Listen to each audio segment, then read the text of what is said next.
In today's video, I am going to teach you how to prevent a copper golem from oxidizing in Minecraft 26.1.2.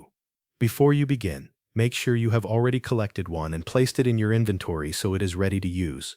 Once you have the honeycomb, go to the copper golem that you want to protect. Move close enough so you can interact with it directly.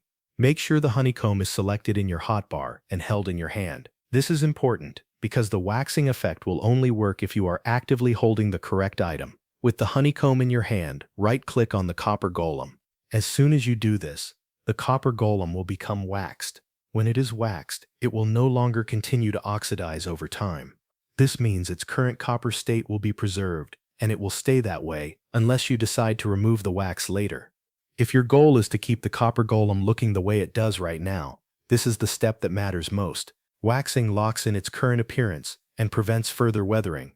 That makes honeycomb the item you will use anytime you want to stop the oxidation process on a copper golem. If you ever change your mind and want the copper golem to oxidize again, you can remove the wax with an axe.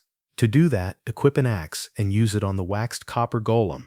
Once the wax is removed, the copper golem can continue oxidizing normally over time, so the full process is very easy. First, get a honeycomb. Next, find the copper golem you want to protect. Then hold the honeycomb in your hand and right-click the copper golem. After that, the copper golem is waxed and protected from further oxidation until the wax is removed with an axe. That covers everything you need to know.